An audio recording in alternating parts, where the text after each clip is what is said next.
Vendredi 7 septembre, 18 h, place Gambetta à Liévin. 86 4x4, 27 motos tout-terrain vont prendre dans 2 heures le départ de la 6e Transcap Nord, organisée par l'association Week-end Vert. Mais avant, pour ces participants, ce sont les vérifications techniques et les derniers préparatifs.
Jean-Louis Slovaque, vainqueur des 2 précédentes éditions, s'élance pour 118 km à travers les chemins de l'Artois et de l'Audomarois.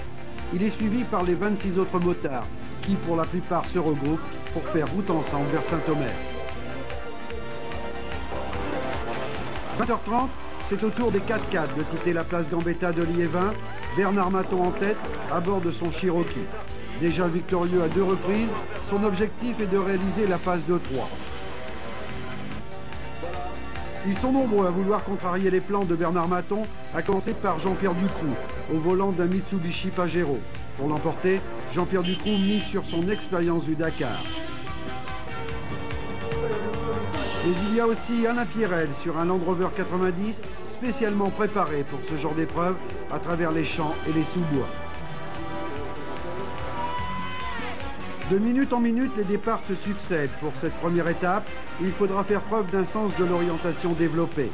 Mais avant, il faut affronter le premier écueil de cette 6e édition de la Transcap Nord, le symbole de cette région de Liévin, de cette région minière, le terri. Un terri plein de pièges, des pièges qu'il va falloir déjouer. Pour les pilotes expérimentés comme Bernard Maton, ce terri ne pose pas trop de problèmes. Il suffit de faire preuve de patience et d'avoir le pied léger sur l'accélérateur. Un pilotage en finesse, c'est peut-être là le secret de l'efficacité au volant d'un 4x4, et ce n'est pas Jean-Pierre Ducroux qui nous démentira.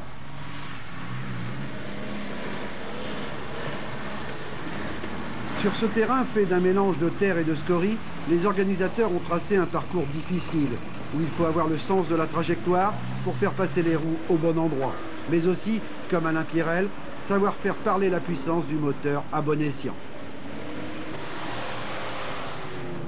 Les participants de cette Transcap Nord se succèdent sur les chemins étroits de ce terri de Liévin. Les premiers effectuent le parcours en moins de 10 minutes. La nuit noire qui se confond avec le terrain n'arrange rien à l'affaire.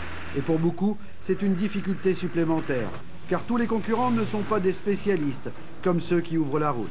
La majorité sont en effet des amoureux du tout-terrain qui possèdent un 4x4, comme d'autres choisissent une R25 ou une 405.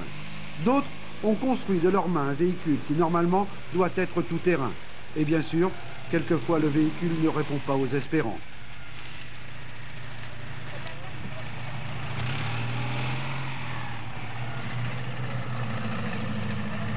Il faut alors s'y reprendre à plusieurs fois, et ça passe.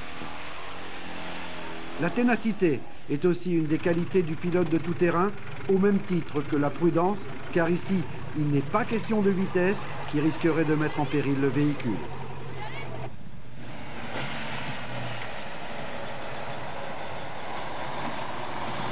Mais quelquefois, ces qualités ne suffisent pas. C'est le véhicule qui coince, qui refuse catégoriquement d'escalader la butte. Mais ne vous inquiétez pas, personne n'est resté campé tout en haut de ce terri. Il se trouve toujours quelqu'un pour aider celui qui est en difficulté.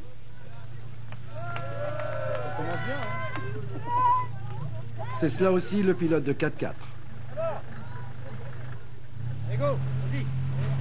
La 2 chevaux de Didier Dessin repart, mais quelques kilomètres plus loin, elle est contrainte à l'abandon.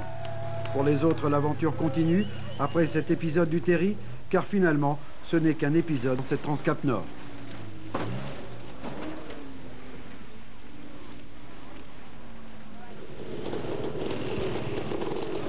La route continue, sans oublier de se faire pointer au contrôle de passage.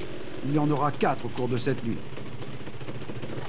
C'est le moment aussi de faire le point sur le chemin indiqué par le roadbook, car en aucun cas, il ne faut s'écarter de la voie tracée. Pour certaines voitures, le terri a été cruel et la réparation s'impose avant d'affronter les prochaines difficultés.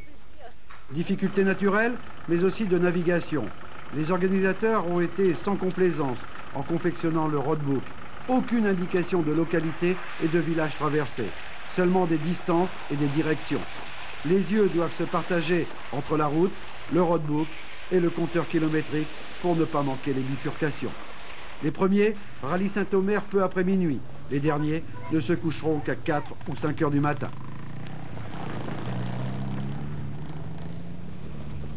Samedi 8 septembre, 8h30, Saint-Omer s'éveille envahi par d'étranges machines. Les back-off de Tilk restent vides, c'est sur Terre que tout se passe aujourd'hui. Après avoir quitté la place Pain-Levé de Saint-Omer, c'est à travers champs que les concurrents vont à la rencontre de la principale difficulté de cette deuxième étape entre Saint-Omer et Calais. Une carrière où durant 3 jours, les bulldozers ont aménagé un circuit de trial. Entre ces falaises crayeuses, le terrain est semé d'embûches. Un terrain qui ne permet aucune faute de pilotage. Mais encore une fois, inutile d'aller vite, inutile de prendre des risques. Il faut bien choisir sa vitesse, accélérer au bon moment et arracher la voiture de la montée pour l'engager dans la descente. Ce cas de figure se présente une dizaine de fois tout au long du parcours. Pilotes et mécaniques sont soumis à rude épreuve.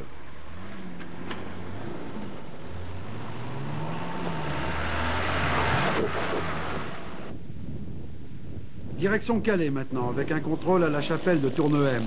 Pour ces motards, comme pour les autres d'ailleurs, ces contrôles de passage sont un bon moyen de savoir s'ils ont ou non pris la bonne route. Et cela est important, car une fois arrivés à Calais, les compteurs seront relevés. Le kilométrage indiqué devra alors correspondre à celui des organisateurs qui ont tracé le parcours.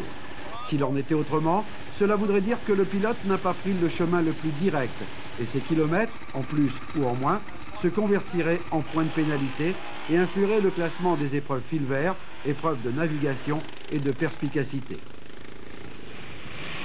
La campagne audomaroise, même si elle est très accueillante, sait se montrer récalcitrante. Ce motard en a fait l'amère expérience. Mais rassurez-vous, plus de peur que de mal.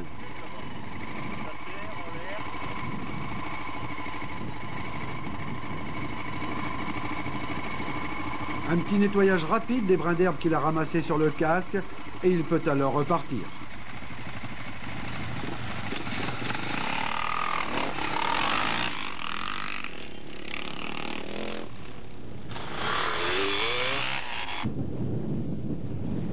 Avant d'en terminer avec les 65 km entre Saint-Omer et Calais, tout le monde a rendez-vous avec un contrôle de vitesse installé par la gendarmerie nationale à Marcq-en-Calaisis. Ici, on traque ceux qui ne passent pas à 48 km/h. Tout ce qui est en plus ou en moins donne lieu à des points de pénalité. 48 km/h juste, c'est loin d'être évident. 47.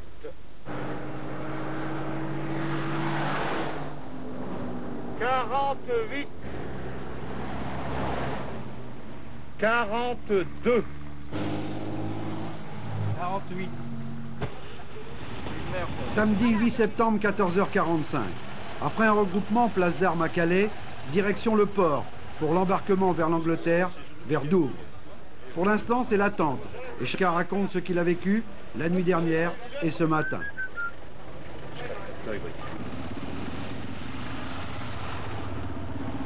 Le Chartres, ferry de la Sea-Link, est prêt à accueillir les concurrents de la Transcap Nord. C'est en effet une tradition dans cette épreuve. Chaque année, elle se partage entre la France et l'Angleterre. En France, c'est la balade qui prime. En Angleterre, ce sera la vitesse. Les cales du ferry se remplissent de motos et de 4x4. Et bientôt, ce sera le départ.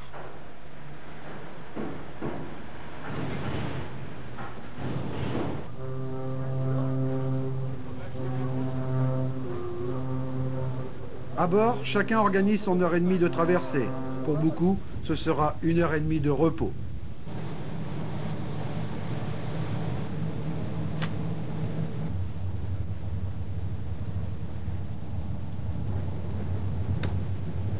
Bernard, il y a quelqu'un qui se demande. Monsieur Bernard. Là.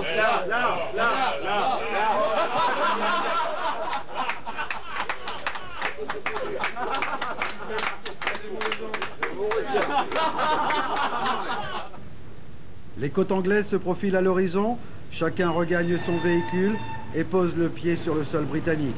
Direction un terrain spécialement aménagé pour la pratique du tout-terrain.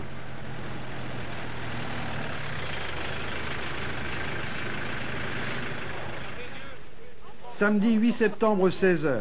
Première épreuve de vitesse de cette Transcap Nord sur un terrain de cross situé à Douvres. Le premier à s'élancer sur ce circuit d'1 kilomètre est Jean-Louis Slovaque.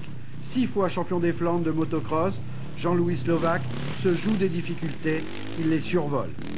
Et pourtant, il est handicapé. Vendredi soir, il a en effet cassé son embrayage, ce qui l'oblige à n'utiliser que 3 vitesses, la 4e, la 5e et la 6e.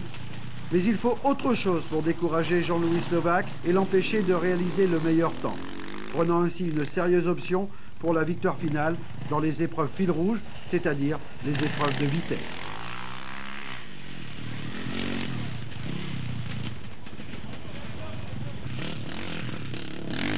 Derrière, les autres motards ne pourront qu'approcher Jean-Louis Slovaque. Et pourtant, ce n'est pas faute d'avoir essayé d'aller plus vite que le pilote d'Envelin. Mais il leur manque encore un petit quelque chose, et ce petit quelque chose, c'est l'expérience.